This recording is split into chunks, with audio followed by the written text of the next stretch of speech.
Bienvenue à toutes et à tous à ce panel, le premier panel de l'après-midi, quatrième panel de la journée, autour du thème très intéressant de Smart Industries et optimisation par l'IA. L'optimisation de process par l'IA nécessite des gens expérimentés, des gens qui déjà savent de quoi ils parlent, exercent le métier d'industriel ou sont en relation avec les industriels ou ceux qui investissent dans l'industrie. Je suis très heureux de vous présenter nos chers panélistes qui sont déjà là. Mohamed Rchin, directeur industriel chez Safran, bienvenue. Sous vos applaudissements, s'il vous plaît. Monsieur Kerim Benna, membre du comité directeur TAA et DGA de Actia. Monsieur Mohamed Ben Ahmed de Elentica. Monsieur Hamdi Sheker, CEO de Menaps. And I hope I'm pronouncing it well. So Amoye Henry, so you're from Canada and you're today here, you're coming from Dubai. Welcome to Tunisia. You are managing partner at Found Hers VC. Welcome. So you have your headset. I will be asking in French, and you will be having the questions right away from our friends there in the interpreters that we say hi to, because they've been there from the morning. They've been doing a great job without AI. So, bienvenue, encore une fois. Alors, je vais commencer peut-être par... J'ai envie de commencer avec Monsieur Hamdi Sheker. Donc, pressez le bouton, appuyez sur le bouton et gardez votre doigt sur le bouton jusqu'à ce que ça s'allume. C'est bon? On fait un petit test? C'est bon. Voilà, parfait. Alors, je commence avec vous parce que vous êtes quelque part l'expert IA. Vous faites de l'IA depuis de très longues années. Oui, l'IA, c'est depuis de très longues années, avant que ce soit démocratisé. Et j'ai envie de vous demander une question utopique, très basique, mais ô combien importante. Qu'est-ce que l'IA? Merci pour la question. Oui, tout à fait. Je fais de l'IA depuis mon doctorat et j'ai atterri dans l'IA pour l'industrie depuis quelques années. L'IA existe depuis les années 50. Aujourd'hui, on parle de moyens qui sont capables de soutenir des modèles qui, par exemple, des modèles, on parle beaucoup de réseaux de neurones, hein, je parle de choses qui font le buzz, qui existent depuis les années 80. Mais à partir des années, fin des 2010-2011, on avait la capacité de les faire tourner, finalement. Donc c'est juste, j'essaye un peu de donner les domaines d'IA, parce que l'IA, c'est comme la médecine, il y a des domaines et des sous-domaines, etc. Donc un des domaines qui était très appliqué, et c'est le premier qui a été appliqué, ce qu'on appelle les systèmes experts. Même dans l'industrie, c'est appliquer des règles métiers et faire de l'optimisation. Il y a un autre domaine de l'IA qui aussi a fait ses preuves dans l'industrie, c'est le domaine de NLP, Natural Language Processing, c'est traitement du langage naturel. We are used to NLP, Neuro Linguistic Programming, la PNL. Ouais. So, ça c'est différent. Hein? C'est différent. En français, c'est traitement automatique du langage, c'est un domaine. Il y a des chercheurs en IA spécialisés dans le traitement automatique du langage. Et donc, ça a donné des cas d'usage dans l'industrie. Justement, l'IA dans l'industrie maintenant. Voilà, depuis des années. Ça donne quoi? Ça donne qu'il y a des cas d'usage. Par exemple, sur le traitement automatique du langage, moi, je me rappelle du premier projet sur lequel j'étais pour un constructeur automobile ou pour un constructeur aéronautique. Aéronautique aussi, voilà. Vous avez fait. Ouais. Parce que dans les entreprises, il y a beaucoup de documents. Donc, l'IA aidait à essayer de préparer le travail pour les opérateurs, donc analyser les documents.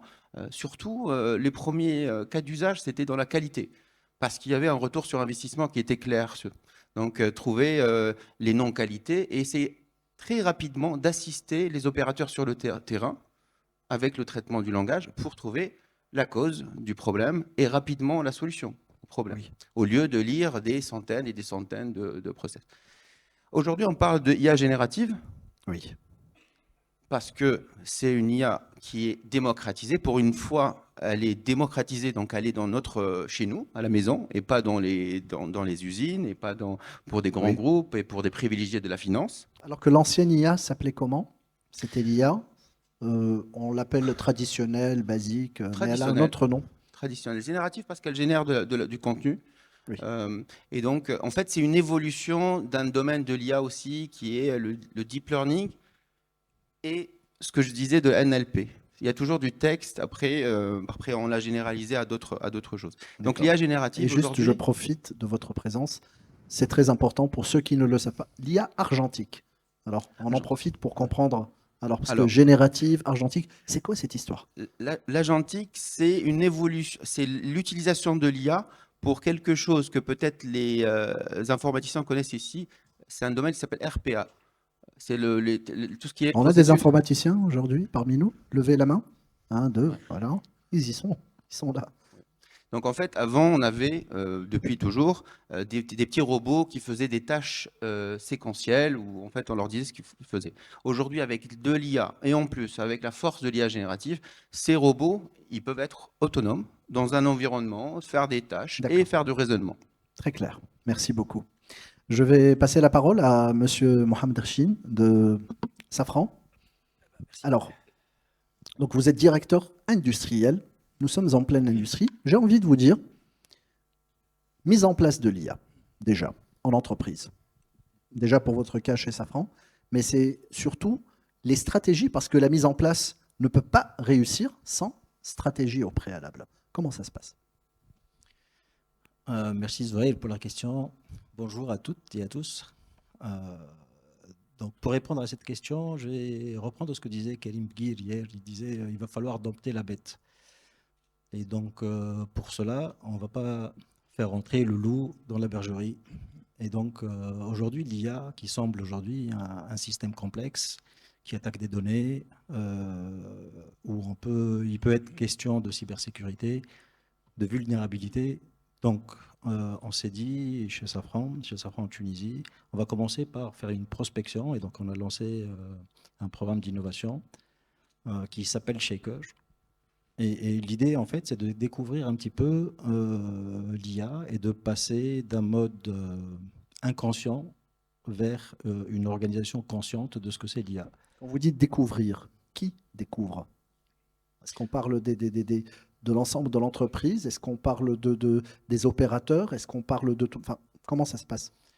Alors, la spécificité du programme, c'est une approche human-centric. Et donc, ce qu'on a fait, on a proposé à l'ensemble des collaborateurs de se positionner et de voir comment est-ce que demain, l'IA peut les aider dans leur day-to-day job. Et donc, ça nous a fait un certain nombre de use cases. On a questionné aussi l'écosystème et on a eu pas mal de propositions de plusieurs startups. Et aujourd'hui, on est dans un process de matching pour essayer de réaliser des POC. Mais tout cela, ça reste des POC dans Proof of concept. proof of concept, dans un bac à sable, parce que l'industrialisation demande à ce qu'on réponde à un certain nombre de prérequis, donc des prérequis techniques. On parlait de cybersécurité et tout ça. Donc aujourd'hui, on est dans une phase, on est en train de clore, donc grâce au programme d'innovation, cette partie prospective. On se prépare l'année prochaine et on a une direction transformation digitale qui a été à peine installée pour préparer notre socle data et entamer un projet de préparation sérieuse à l'implémentation pour passer en série. Je pense que donc il y a deux typologies, il y a des outils groupes aujourd'hui qui sont proposés, Oui. donc type du GPT Secured. Donc ça, on aura une implémentation qui va se faire progressivement en 2026 et d'autres use cases, j'espère, à partir de 2027. Très bien. J'ai envie de poser la question suivante à Monsieur Kerim Benna. Kerim Benna qui est membre du comité directeur donc, TAA et DGA de Actia. Donc, quand on dit Actia, on sait ce que c'est que Actia. Peut-être vous pouvez présenter encore l'entreprise. Mais j'ai envie de vous demander comment une entreprise industrielle peut-elle tirer profit de l'IA? C'est aussi simple que ça. Merci pour la question, Zouhair. Donc, effectivement, l'IA aujourd'hui, c'est un outil très puissant et qui amène un gain en productivité important au sein des entreprises. Donc, toute entreprise a tout intérêt de déployer l'IA sur ses activités. Donc, pour une entreprise industrielle, le plus important dans un premier temps, c'est de définir une stratégie et de la déployer au sein de l'entreprise. Donc, déployer la stratégie tout en donnant les moyens à l'entreprise et aux salariés d'utiliser l'intelligence artificielle à travers l'infrastructure qui va bien et à travers également les formations qui vont bien. Donc il y a le volet formation aussi. Exactement. Une fois on a défini la stratégie, on l'a déployée, on a donné les moyens, il est très important de digitaliser l'ensemble des processus de l'entreprise en utilisant entre autres l'IA. Digitaliser, ça veut dire gain en productivité et efficience opérationnelle. Et ça concerne à la fois les processus cœur de métier de l'entreprise. Si on prend l'exemple Actia, ça va être les équipes et les activités de développement logiciel, hardware, mécanique, électronique, mais également les services support. Parce qu'aujourd'hui, tant les ressources humaines ou les finances ou le support informatique, ils sont concernés par l'IA, parce que l'IA, à travers par exemple des chatbots, ça peut aider énormément le service ressources humaines à répondre d'une manière automatisée et pertinente à l'ensemble des questions des salariés de l'entreprise. Donc je dirais que l'enjeu est très important. Ça commence par une stratégie déployée avec les moyens qui vont bien, déploiement au sein de l'entreprise globalement et pour terminer, définir des indicateurs de suivi pour surveiller le déploiement de l'IA et ce que ça apporte en termes de gain en productivité. Excellent. J'ai envie de poser la question suivante à Si Mohamed Ben Ahmed, donc de Elantica. Alors j'ai envie de parler implémentation. Donc, appuyez sur le bouton, c'est bon, c'est fonctionnel. Très bien. Implémentation, quand on parle d'implémentation. Alors, il faut que ce soit réussi. Comment ça se passe? Qu'est-ce qu'il faut? Quelles sont les ressources? Quelles sont les stratégies? Comment vous faites? Donc, merci Zouhair pour cette question. Permettez-moi tout d'abord peut-être à parler un peu de Elentica. Oui. Également, j'ai une autre casquette, je suis aussi le directeur général de ST Micro Electronics qui fait partie de Elentica. Juste rapidement par rapport à Elentica, en fait, on est à peu près une 50aine d'entreprises en Tunisie et on a les acteurs, en fait, les gens qui font les composants électroniques, donc d'un point de vue conception, engineering, mais également donc l'implémentation de ces composants-là dans des PCBA et des PCB, c'est que là, l'assemblage électronique dans une carte, et après, la combinaison de connecteurs, ça peut être des connecteurs aussi un peu électromécaniques, un peu donc le plastique, et également on a aussi des acteurs aux alentours de cet écosystème-là, qui est tout ce qui est outillage, parce qu'on a besoin justement dans nos industries d'avoir des outils et notamment donc l'aide à la mise en place de ces cartes-là. Et on finit aussi, on a aussi des acteurs pour le recyclage. C'est que depuis la création du composant jusqu'à ce que le recyclage de la carte électronique et le composant. Voilà. Donc on a toute la chaîne de valeur ici clair, qui oui. existe en Tunisie. Maintenant, justement, pour répondre à cette question-là par rapport à l'implémentation, donc je pense qu'il faut tout d'abord, comme ça a été dit par mes collègues, c'est travailler sur des use cases. Parce que là, l'IA, c'est très vaste. Il y a beaucoup Justement. de choses. Voilà. Et le plus important, je pense aujourd'hui, c'est une technologie qui est disruptive. Hein. Donc, en fait, qu'on soit bien clair. Hein. Donc, nous, on est convaincus, c'est une technologie qui est donc disruptive. Elle n'est pas incrémentale. Il faut complètement changer de mindset. Disruptive, voilà. On ne Oui. sait jamais avec le micro, c'est pas destructif, hein. Ouais. C'est disruptif. Voilà, Oui, elle est ça disruptive ressemble. dans le sens où il ne faut pas faire de l'innovation d'une manière incrémentale, mais il faut qu'on change complètement notre manière de penser les choses. Et c'est ce qu'elle apporte. Donc du coup, on ne va pas raisonner d'une manière assez classique et incrémentale, mais plutôt, un petit conseil, ce que je vois, c'est qu'il faut qu'on travaille plutôt sur du use case particulier, que jusqu'à aujourd'hui, dans nos industries, dans nos usines, dans l'engineering, qu'on n'a pas réussi à le faire, et voir justement comment utiliser cette IA comme opportunité. Donc je pense qu'il faut travailler sur du use case particulier. Donc c'est que définir le use case, le retour sur investissement, et là il faut se dire comment je vais faire pour résoudre ce problème-là ou bien cette problématique que je ne suis jamais arrivé à le faire avec de l'intelligence artificielle. Et là, ça commence à faire un petit déclic, justement, avec tous les départements, essayer de comment utiliser. Très bien, excellent. Je vais revenir vers vous par rapport au comment et surtout par rapport au réseau que vous représentez, parce qu'il y a sûrement des histoires très intéressantes d'utilisation, de réussite dans l'utilisation de l'IA. Je vais aller vers vous. Alors, je vais poser les questions en anglais. Elle va répondre en anglais. Pour ceux qui veulent des casques, des headsets, vous pouvez les... You can fetch them there. C'est ça? Ils sont là? Ils sont là-bas? Ils sont là. Voilà. Vous avez les headsets ici? Voilà, ils sont là. Pour ceux qui en ont besoin. For those who need headsets. Alors, vous les trouvez là. Les habbo casques, itfadlouhouni pour la traduction. Elle va répondre en anglais. Welcome. Welcome. Well, thank you for having me. It's my first time in Tunisia. So Thank you for being here with us. You are managing partner of Found Hers VC. So you are finding her. So you are finding, that's what we got. So you are finding women worldwide and you are investing in essentially in startups, right? So I guess when you invest in startups, today, 2025, you invest in artificial intelligence too. Absolutely. How is it going? so I just like to look at AI as just another tool or another system that helps optimize what you already need to do and excel in as a business operator. AI, people talk all the time about AI replacing humans and replacing all of these things, but really as an investor, I look at AI as just a way to optimize what you should already be doing a great job at. Anybody can ship a model, but not everyone can build a moat. So the best founders that I've found that we like to support, that we like to invest in, are building defensible AI. They own their IP, they own their infrastructure and their workflows, and they're able to have a unique advantage in the market. So doing something that everyone else can do, but have a very unique and proprietary approach to it that is very attractive to me as an investor.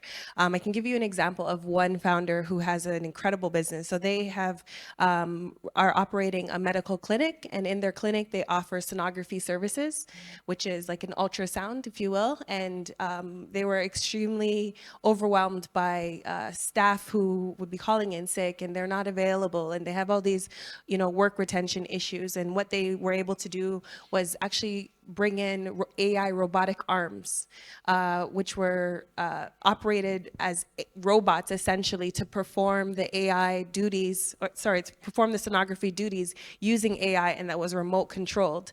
So this person that we invested in, they have 14 clinics, and now they have these robots doing a service that previously was done by human beings. Now they've optimized and they've increased their capacity to serve people. They're increase the capacity to save lives quicker and faster, and their ARR has tripled, right? So where they were doing 4 million in annual recurring revenue, they're now doing over 15 million because they're able to serve quicker and faster using AI.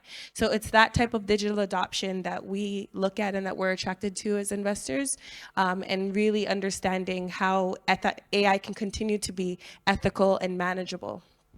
Excellent. I will get back to you later regarding those investments and how lately the increase of the use of AI and its impact on ROI on, you are an investor, you know what I'm talking about. Je vais revenir à Monsieur Mohamed Rchin. Donc, la question, la fameuse question que tout le monde, Monsieur Tout le Monde se pose. Est-ce que l'IA va remplacer l'humain? Mais là, je la pose dans un spectre industriel pur. Alors, la réponse est très simple. L'IA ne remplacera pas l'humain. Je sens le mais arriver. Et il n'y a pas de mais. En fait, je vais essayer d'expliquer, de donner quelques perspectives de réflexion sur le sujet. Donc, l'IA, ça reste, on a dit c'est une bête, mais ça reste aussi un outil. Et si on reste dans l'industrie, quand on donne MS Project à quelqu'un, il ne se transforme pas en chef de projet. où on donne Katia à quelqu'un, il ne se transforme pas en concepteur, quoi. Donc en fait, c'est le métier qui accueille l'outil et non l'inverse. Donc partant de cette logique, l'idée, c'est que les métiers vont accueillir cette nouvelle technologie qui va leur diminuer, et ça c'est notre objectif, et on parlait de use case, la logique de nos use cases, c'est de chercher comment diminuer la charge mentale en proposant plus de clarté, en essayant de simplifier comment est-ce qu'on peut proposer un rendu aujourd'hui avec l'IA générative, on peut proposer, écrire des choses. Donc on va moins, je dirais, passer du temps à aller chercher. Donc l'idée, c'est que cet outil va te proposer. On a vu quelques exemples de tout à l'heure de quelqu'un qui proposait une solution de contrôle qualité. Et en fait, elle va te donner quelques perspectives pour que tu puisses prendre la décision. Et en parlant de décision, je vais prendre le deuxième spectre. Donc l'aéronautique, elle s'est développée ces dernières années. Enfin, c'est depuis sa création. Parce que Déjà, excusez-moi de vous interrompre, mais rappelez-nous ce que vous faites chez Safran. Vous êtes équipementier, vous êtes, juste pour comprendre le contexte dans lequel vous parlez. Alors, Safran, c'est une multinationale française qui a 100 000 salariés, qui opère sur 12 sociétés, et chaque société est spécialisée dans un composant de l'avion. En gros, quand vous montez dans un avion, tout ce que vous voyez à l'intérieur, il y a de fortes chances que ça soit fabriqué par Safran. Okay. Très bien. C'est important de contextualiser. D'accord, continue. Après, dans la contextualisation, on est 3000 en Tunisie, et donc on fait beaucoup d'éléments de cabine. Donc des coffres à bagages, des galets, des sièges. Donc le deuxième angle de vue, donc l'aviation et la mission aujourd'hui de Safran, c'est un transport sûr et durable. Et il y a eu plusieurs boucles d'ingénierie qui ont fait que l'avion doit être un moyen de transport sûr. Et aujourd'hui, statistiquement, il y a moins d'accidents en aéronautique que sur les routes avec des voitures ou des bus ou des trains. Tout ça parce que le concept et l'industrie, elle est basée sur cette notion de sûreté. Et donc, elle est basée sur l'expertise et sur l'analyse. Et donc, aujourd'hui, et je parle pour le secteur que je représente, nous ne sommes pas prêts à sous-traiter la partie prise de décision. Et la prise de décision, aujourd'hui, elle est prise à tous les niveaux.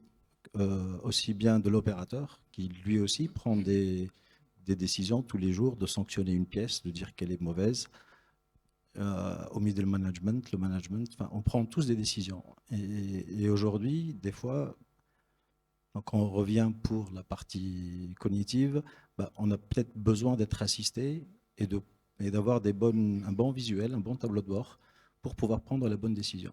Donc, accélérer peut-être aussi. Accélérer, pouvoir avoir accès à des données qui sont, quand on revient à un historique de 2-3 ans, il y a toujours un effet de mémoire courte, donc on ne se rappelle pas. Et donc là, la mémoire peut nous jouer des tours. L'IA, elle est là pour justement aider notre mémoire, mais pas pour prendre une décision à notre place, quoi. Tout à fait. C'est très important de le voir de cet angle et d'être, on ne va pas dire prudent, on va dire prendre son temps vu l'enjeu.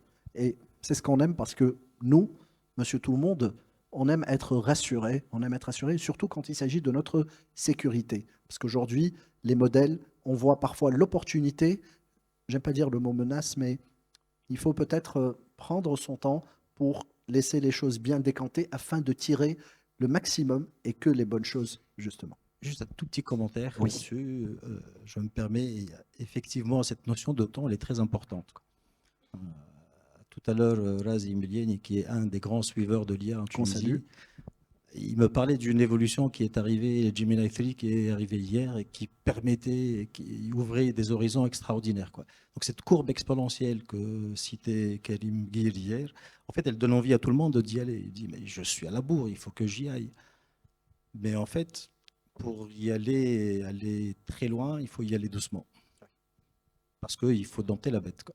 Et justement, les décalages et les déphasages entre les professionnels de l'IA, entre un monde qui bouge et qui suit, et un monde qui voit, qui est un peu sceptique. Et il y a des gens qui pensent que Gemini, c'est un signe astrologique. Et là, on en est à Gemini 3, même si on est dans le... Enfin, voilà. Merci beaucoup pour vos mots. Je vais revenir à Monsieur Hamdi Sheker. Donc, j'ai envie de vous dire, concrètement, l'IA sur terrain. Comment ça se passe?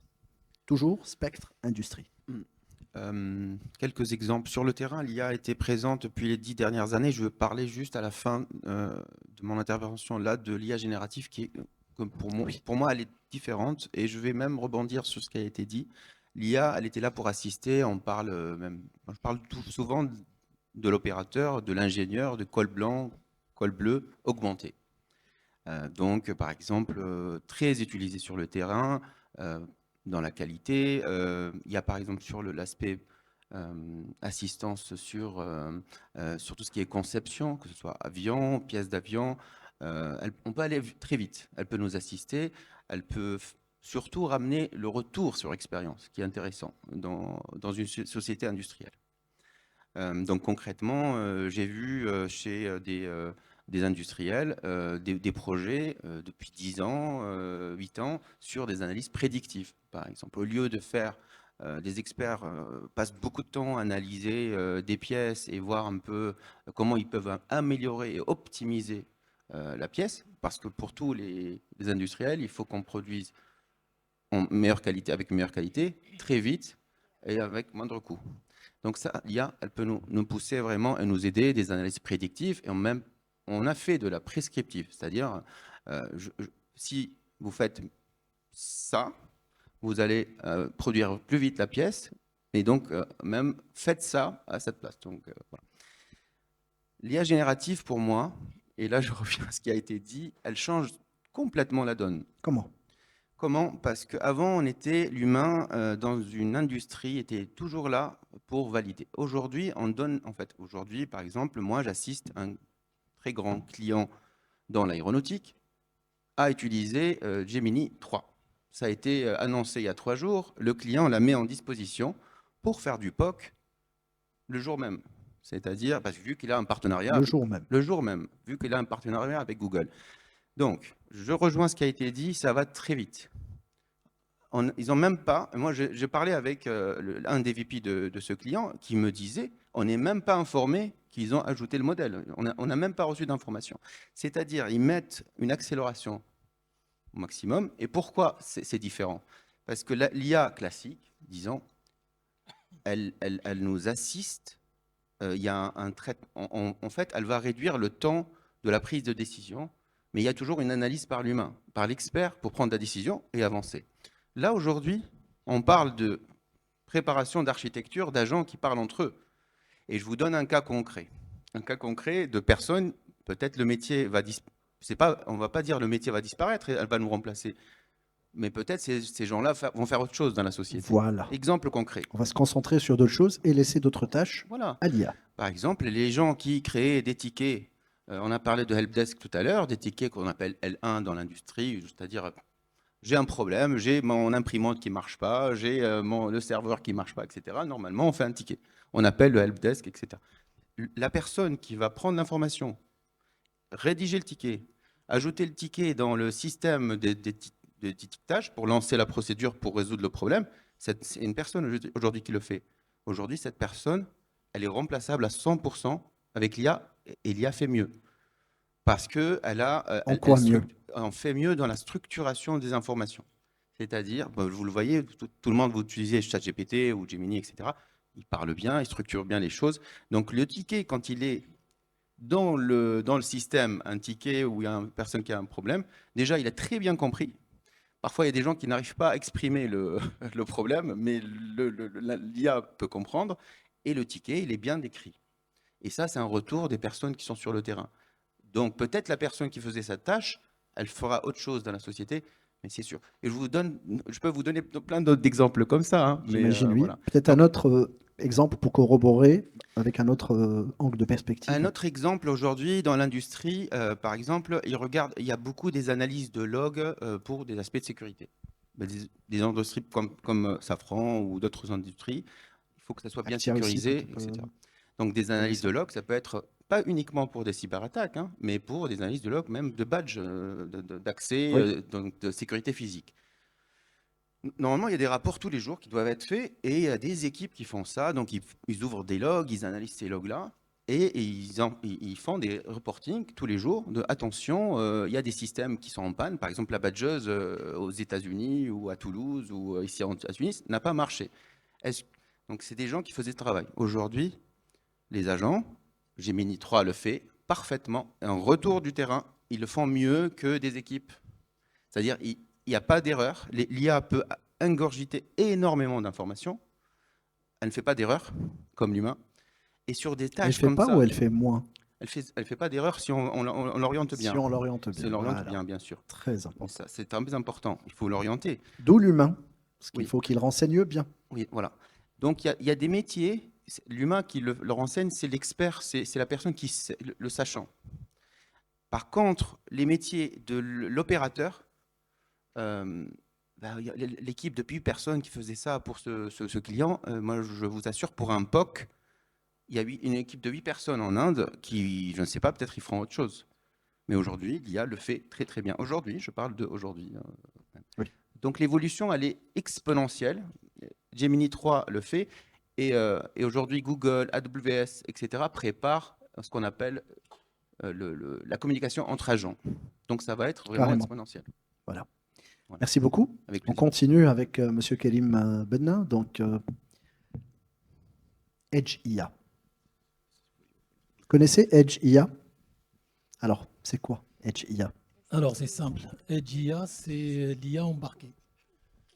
Et nous, à Actia, donc Actia équipementier automobile. et Donc dans Actia l'automobile- équipementier automobile, donc on parle de IA donc embarqué Dans l'automobile. dans l'automobile. Donc, Edge IA, c'est très important dans l'automobile. Pourquoi? On sait que l'automobile, il est de plus en plus connecté. Et il embarque de plus en plus d'intelligence et de software. Et quand on dit software d'une manière large dans l'automobile, c'est logiciel et électronique. Donc, tout ce qui est intelligence à travers des calculateurs embarqués dans le véhicule. Le véhicule de demain, il est de plus en plus connecté parce qu'il est de plus en plus autonome. Donc, il doit échanger énormément de données avec son environnement pour analyser l'environnement et prendre des décisions, souvent sécuritaires. Et il y a des aspects temps réel à tout ça. Donc, quand on prend la décision de freiner parce qu'il y a un obstacle qui survient soudainement sur la route, on ne peut pas se permettre d'attendre la réponse d'un serveur parce qu'il y a la connexion qui est un petit peu pas terrible ou parce qu'il y a des latences. D'où la nécessité de Edge IA. Donc, l'IA, Edge IA ou IA embarqué, c'est quoi? C'est l'embarquement des modèles IA au niveau des calculateurs automobiles ou des calculateurs de toute industrie. Et ça sous-entend que ces modèles doivent être optimisés. Parce que contrairement à l'IA sur le cloud où on peut dimensionner le serveur comme on veut en termes de charge de puissance CPU et de mémoire, Edge IA, elle est embarquée dans un calculateur, embarqué dans le véhicule, et par définition, le calculateur, il est optimisé. D'accord. Donc on doit optimiser le modèle IA qu'on embarque sur le calculateur du véhicule. Très Donc clair. Edge IA, tout simplement, c'est des modèles IA embarqués dans les calculateurs. Ça peut être un véhicule, ça peut être demain un avion ou autre chose, dans l'objectif de faire des traitements au local pour des contraintes temps réel. Excellent. Très clair, très limpide. Merci beaucoup. Voilà, on sait ce que c'est que Edge IA. Ça peut être dans vos voitures, hein. Donc soyez prêts. Alors, je vais passer la parole à Monsieur Mohamed Ben Ahmed. Donc, dans le réseau Elentica, il y a des, on va pas dire success stories, mais on a des cas pratiques d'utilisation d'IA. Pouvez-vous nous en parler plus? Merci. Oui, donc merci pour la question. Je rebondis également sur les questions juste en fait avant par rapport à Oui. l'AGI. Ben justement, il y a tout un potentiel énorme par rapport à l'AGI, ou bien plutôt moi je la nommerais l'IA physique. Ok. C'est-à-dire quoi? C'est que on ramène plus ou moins la décision là où il y a le capteur. Donc au lieu justement de faire de la connexion et derrière aller dans le cloud et chercher l'information, c'est qu'on ramène la décision, comme a dit en fait Karim, là où il y a le capteur. Et il y a beaucoup de use cases au niveau voilà, des industriels. Comment on peut avoir justement pour deux contraintes. La première contrainte, c'est que la connectivité, ok, et la prise de décision d'une manière donc temps réel. Et deux aussi, parfois on est amené à travailler dans des environnements où on n'a pas d'énergie. Et ici, j'ouvre une petite parenthèse. Hein, je ne sais pas si vous avez en tête, je prends un serveur NVIDIA DGX B donc 200. Nvidia, ça vous parle, je présume. Voilà, je pense Oui. que tout le monde maintenant, voilà, vous connaissez en fait, NVIDIA, un petit serveur. Voilà, donc NVIDIA donc DGX B200, aujourd'hui, il consomme l'équivalent de 10 climatiseurs et 5 micro-ondes. Donc, si, d'un point de vue ChatGPT, juste je fais bonjour, ça va aller dans ces serveurs-là et ça va consommer cette énergie. Ok.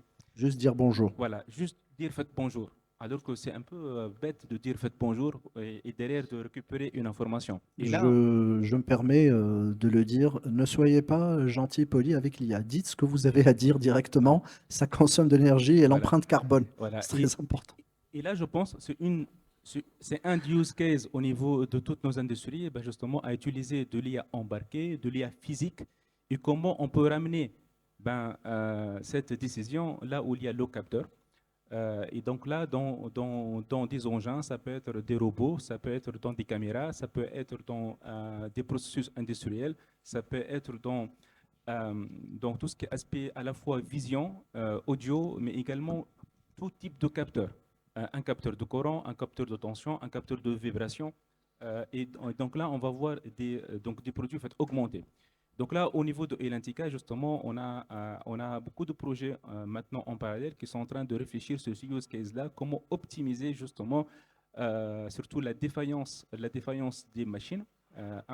Deux, on a également tout ce qui est aspect la maintenance prédictive des chaînes, parce qu'en fait, Maintenance prédictive. Oui, la maintenance C'est-à-dire prédictive. C'est-à-dire que voilà, donc on a des usines qui fonctionnent voilà, sur toute donc l'année. On est amené à arrêter parfois des chaînes complètes pour que juste on fait la maintenance prédictive d'une manière cyclique. Donc là, si on ramène des capteurs directement dans ces machines-là, on peut, avec l'IA, et entraîner certains modèles et les embarquer, qu'on peut savoir est-ce qu'on est obligé de faire une maintenance ou bien non. Je donne un cas concret. Okay.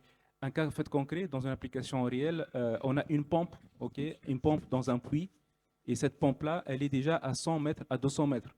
Donc, en profondeur, dans le puits. Voilà. Si on fait la maintenance de cette pompe, imaginez tout le travail à récupérer cette pompe-là et tous les travaux d'arrêt.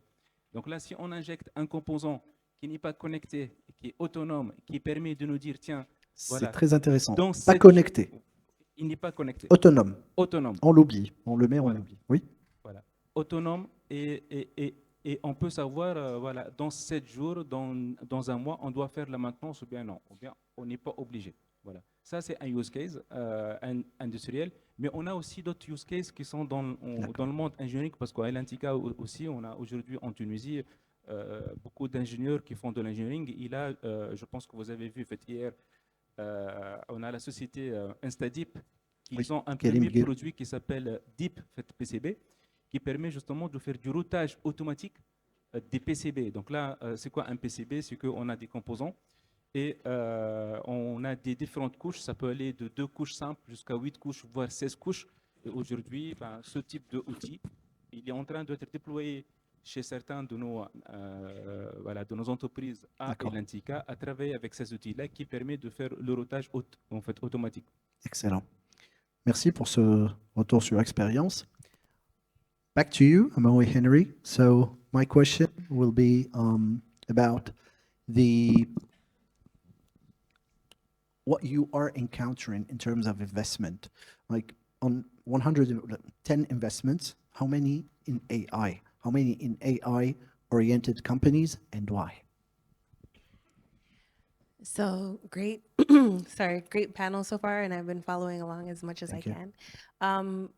the deal flow, I would say, is quite significantly AI. If we're looking at 110 companies, that's a very arbitrary So number, far. but I would say probably around 90%. 90%. A lot There of you go. people are building with AI infrastructure in mind. But as I was Excuse kind me, of, I need to ask a question here. Very important Of question. course. Is it like you choose to go to AI, or people who submit to be like to raise funds through you, through your company, they are AI oriented? Which comes first? Is it you go into AI or AI come into you? I think people are building companies and using AI as a tool to optimize and streamline their workflow processes, but also building in systems such as risk mitigation, predictive analytics, all of these different tools that help to enhance the user experience for their customers and even for their workforce, right? So I think the best founders that I've found have found a happy balance between all of these different things, and they're able to continue to iterate as AI changes and adapts to new systems and new environments. And really, for companies that are pitching us and sending in their pitch decks, we don't necessarily just want to see that your company is built on AI. It's, how are you solving a very big problem? How are you helping a lot of people and using AI at your disposal? I just wanted to address one of the points my friend Hamdi said, in terms of like this ability of AI to just be incredibly accurate and, mitigate all these problems. I also think AI is still very stupid. Sorry, that might be controversial. Yeah, because we are helping it be Well, smart. yeah, so it's as good as what we feed it. It's as intelligent as how much data we input into it. So while we evolve and we update as people, AI is also updating in the cloud and learning. So I don't think it's that we can completely rely on it yet, right? We still have to be very mindful of it, but I think we continue to educate it and we input the data systems and the intelligence that will make it stronger. Yeah, it goes faster than us, but it doesn't know where to go. We have to tell it where to go. Exactly. It's still a baby. Last question for you. I'll keep going with Okay. you, and it will be somehow last question for everyone too. Your recommendations. How do you see the future? You can go ahead. Yeah, I think just like the .com boom and all these different blockchain, 10 years ago, every, new era, every new generation, there is something new, exciting in technology. Like 30 years ago, we didn't have what we have today. And so I don't think AI is a thing that's going to really shift the world, like change the world as much as we thought. The same thing about the .com or the blockchain. Really, it's about change management and understanding as humans how to adapt and how to continuously iterate and evolve.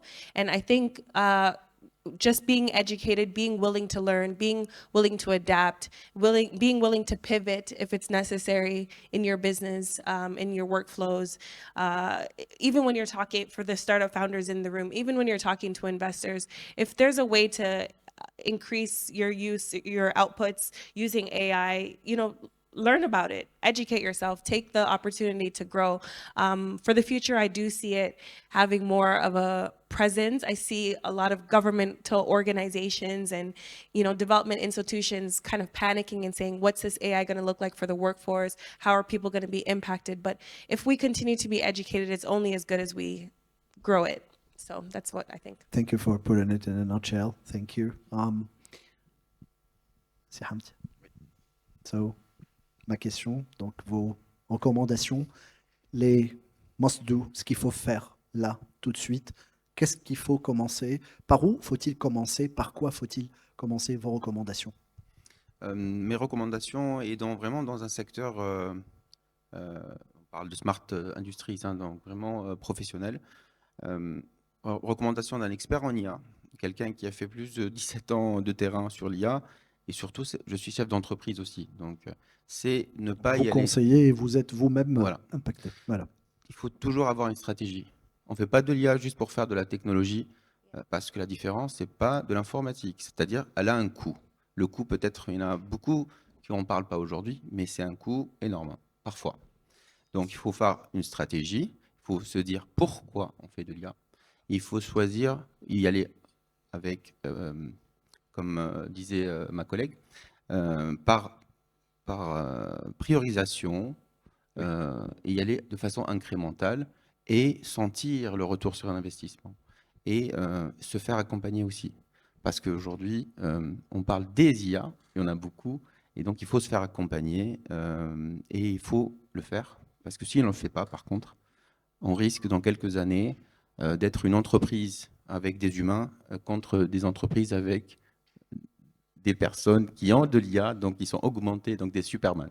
Des humains augmentés. Augmentés, voilà. Voilà. Donc il faut le faire quand même, mais avec Il une ne faut pas stratégie. avoir peur. Voilà. Merci beaucoup. Je vais passer directement à si Mohamed Ben Ahmed, vos recommandations, s'il vous plaît.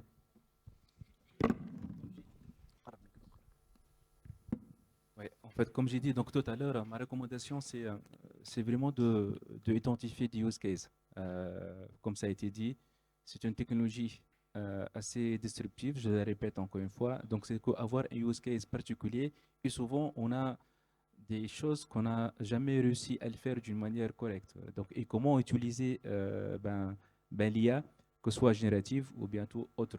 Donc en fait, IA pour résoudre donc, ce use case et derrière avoir du business, parce qu'à la fin, de toutes les manières, on fait du business. C'est là où ça converge. Voilà. Et donc, le retour sur investissement, là, c'est clé. OK.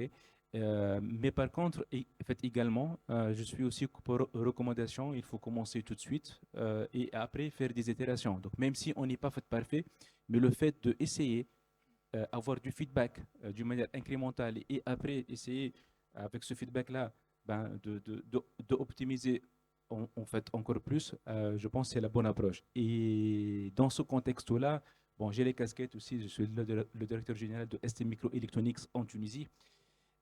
On vient d'annoncer, ça fait donc 2 jours, justement, un helpdesk, mais il fait un peu plus que du helpdesk. Et là, on a introduit à tous nos clients. À peu près, on a 200 000 clients dans le monde. On vient d'annoncer, ça fait donc 2 jours. On a fait un assistant on lui pose des questions techniques et qui est là pour répondre techniquement à des questions assez complexes. Donc là, en fait, qu'est-ce qu'il fait? En fait, réellement, il connecte toutes les documentations en fait, qu'on a d'une manière déconnectée et il essaie de répondre automatiquement sur ça. Donc là, le gain pour nous, c'est que pour ce type de questions, on voit plus les traiter. On n'a pas d'agents physiques qui vont essayer de traiter ce type de questions. Voilà. Merci beaucoup. Peut-être si Kérim, alors pour vos recommandations vraiment pour l'optimisation des processus par l'IA, qu'est-ce que vous recommandez? Comment vous voyez le futur proche? Quand on dit futur, c'est quelques mois, hein. C'est Bien pas sûr, quelques bien sûr. années. Ça va très Parce que, vite. voilà. En fait, nous sommes dans une compétition mondialisée.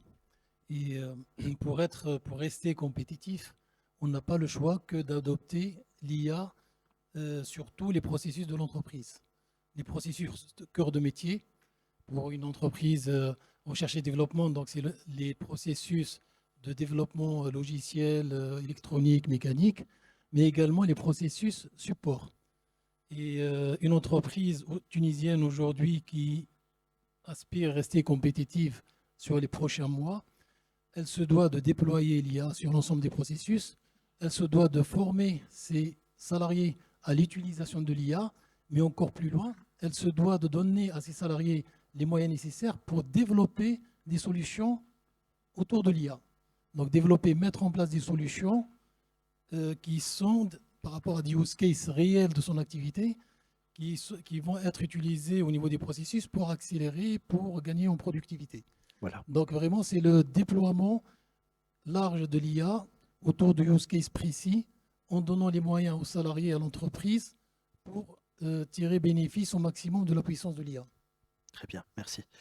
Monsieur Mohamed Rachine, peut-être des recommandations, mais d'un spectre plus humain, des recommandations pour l'humain, pour qu'il, justement, par rapport à l'IA, qu'il contribue d'une manière meilleure et plus optimale donc dans l'optimisation des processus industriels. L'humain dans le cœur de tout ça. Je voulais terminer avec ça. Justement, ma recommandation, elle est purement sur l'humain. Ma recommandation, c'est faire preuve de pragmatisme. Donc, de pragmatisme, il faut être attention à la consommation. Aujourd'hui, on a vu un Hello combien ça coûte. J'ai beaucoup de respect pour Karim Bguir et il a un super projet de mettre des méga, des gigawatts installés. Peut-être qu'on n'a pas besoin de tout ça si on fait preuve de sobriété numérique, quoi. Donc ça, c'est un premier point. Le deuxième point, c'est il faut, pour les organisations, il faut protéger ses salariés en leur laissant toujours la possibilité de prendre des décisions. Je Et pense de les former aussi, peut-être. évidemment, je pense que on en a, mais je pense que toutes les entreprises ont ce qu'on appelle des MOOC de sensibilisation, de qu'est-ce qu'il faut faire, qu'est-ce qu'il ne faut pas faire. MOOC, juste MOOC, Massive Open Online Course, c'est les cours en ligne. Voilà. Oui. Donc, outre la sensibilisation et la formation, il ne faut pas tomber dans l'envie de faire une suroptimisation. Il faut protéger le fait que les humains prennent toujours des décisions, sinon ça se transforme en presse-bouton. Donc, si tout est simple, à la fin, on va presser des boutons. Voilà. L'humain restera toujours dans le cœur de tout ça. L'IA comme facteur qui va aider, qui va optimiser et qui va pousser l'industrie à être la meilleure version peut-être d'elle-même. Merci beaucoup, Monsieur Mohamed Rachid de Safran. Voilà, c'était notre panel Smart Industries, optimisation de processus par l'IA. Merci.